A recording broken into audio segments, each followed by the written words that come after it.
साथियों, कल एक अद्भुत दिन था मेरी ज़िंदगी का। कल मैं सिंघू बॉर्डर पे किसानों से मिलने गया और जब घर से निकला तो मेरे दिमाग में ये फ़िक्र थी कि कहीं ऐसा ना हो कि 26 जनवरी का जो इन्होंने ऐतिहासिक मार्च या रैली निकाली, जो कि मैं समझता हूँ कि हिंदुस्तान की तारीख़ में बेमिसाल थी, अहिंसक थी और हिंदुस्तान की आत्मा को ऊँची उठाने वाली थी।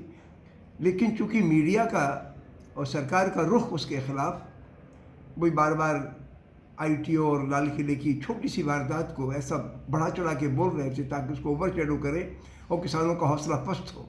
तो मुझे फिक्र थी कि ऐसा ना हो कि किसानों में हिम्मत की कमी आ रही हो।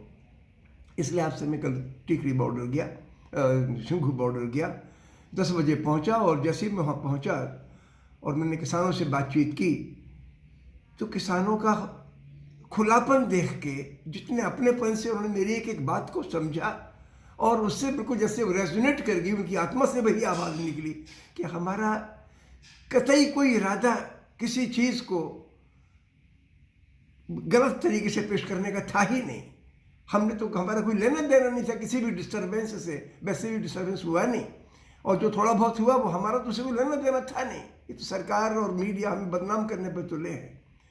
तो मैंने उनसे एक बात कही कि देखिए, आपके पीछे ना तो हिंदुस्तान के मध्यम वर्ग की ताकत है, ना हिंदुस्तान के व्यापारी वर्ग की ताकत है, ना हुकूमत की ताकत है और आप मंडी में बेजुबान हैं। उसके बावजूद आप अंदर आत्मा की ताकत से इस आंदोलन को चला रहे हैं। 2 महीने आपने पंजाब में चलाया और 2 महीने पंजाब के साथ साथ बाकी तमाम इलाकों के राज्यों के किसानों ने मिल के इसको यहाँ चलाया और देश में चला रहे हैं।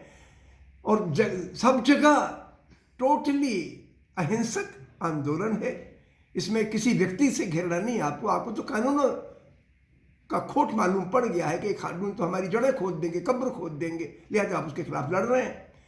तो जब मैंने कुछ बातें रखी तो उन्होंने बिल्कुल पूरी आत्मा से उन बातों, हमारी बातों को कबूल किया। उसी वक्त एक मैंने गज़ल भी मेरे दिमाग में आ गई थी, तो मैंने गज़ल का एक शेर आया था दरअसल मेरे दिमाग में कल सवेरे जाते वक्त। तो मैंने जब उनको सुनाया तो ऐसे लगा जैसे उनकी आत्मा की आवाज़ उसमें प्रकट हो गई।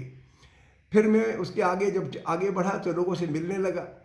मेरा शायद 15वां या 16वां ट्रिप था ये सिंघू बॉर्डर का और इससे बड़ी भीड़ भी मैंने पहले देखी थी। तब भी मैंने गज़लें गाई थी, बातें की थी लोगों से, लोगों ने अपनापन तब दिया था। लेकिन कल का फ़र्क था। कल मैं तो जैसे कि मैं कोई घर का खोया हुआ बच्चा घर आ जाए, उसने अपनेपन से लोगों ने, किसी ने मुझे दूध पिलाया, मेरी बातें सुन के। एक साहब ने मेरा बात सुन के 500 रुपये दे दिए, कहने लगे साहब आप पर्चे और दूसरे का बांटना ऐसे।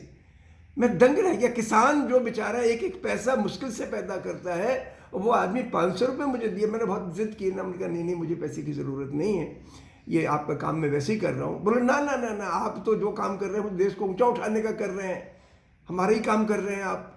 मैं जो हिल गया उस आदमी की बात से। पंजाब के किसी दूर दराज गाँव का वो आदमी था। एक आदमी ने मुझे बताया कि 26 जनवरी को जो लोग आए थे वो हमारे पंजाब के हर ज़िले से, हर गांव से कुछ ना कुछ लोग आए थे।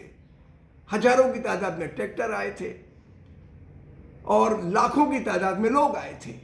बोले बहुत सारे ट्रैक्टरों को अंदर आने नहीं दिया क्योंकि इन्होंने बहुत छोटा सा रास्ता हमें दिया था, उस पर एक एक करके ट्रैक्टर, हमारा 10 किलोमीटर लंबा रास्ता बन गया था। मतलब ट्रैक्टर खड़े थे 10 किलोमीटर दूर, तो उनको अंदर आने में वक्त लगता।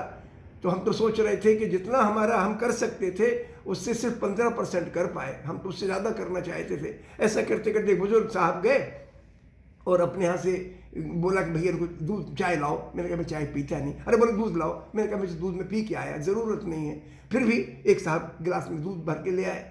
ये अपनापन बिल्कुल निष्कपट दिल से, जो आदमी खुद गरीबी में रहता हो और उसके अंदर दूसरों के प्रति करने के लिए एक जज्बा हो। मैं तो वहाँ लंगर भी चल रहा था। अब लंगर, हालांकि मैं सवेरे जल्दी निकल गया था तो मेरा मन तो था कि मैं भी कुछ खा लूँ, लेकिन जितने अपनेपन से न्योत के आप आ जाइए, थोड़ा सा कुछ खा लीजिए, आधी रोटी खा लो, 1 रोटी खा लो, ये अपनापन देख के मैं दंग रह गया। किसानों की सरलता और उनका डिटर्मिनेशन।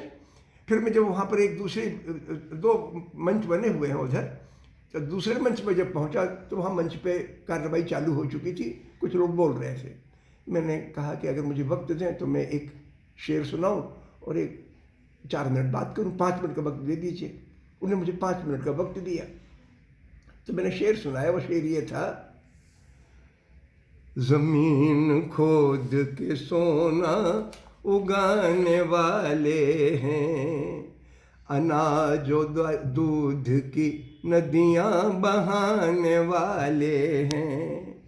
सड़क पे बैठे हैं, सड़क पे बैठे हैं, ठंडी की सर्द रातों में, हुकूमतों के ये सर को झुकाने वाले हैं, हुकूमतों के ये सर को झुकाने वाले हैं। और उसके बाद जब मैंने 1942 के आंदोलन से इस 26 जनवरी के ऐतिहासिक मार्च को जोड़ा और मैंने कहा कि आपने नई तारीख लिखी है। गांधी जी ने सत्याग्रह किए थे, बड़े बड़े सत्याग्रह किए, लेकिन किसानों का इतना बड़ा सत्याग्रह कभी नहीं कर पाए वो। चंपारण का किया, खेड़ा का किया, बारदोली का किया, और भी कुछ जगह सत्याग्रह हुए किसानों के, लेकिन वो एक एक जिले तक सीमित थे। ये आंदोलन तो देशव्यापी है और समझ लो लगभग नाउम्मीदी की सूरत में आप कर रहे हो। सरकार कठोर रुख की है, व्यापारियों के हित से एकदम बंधी हुई है।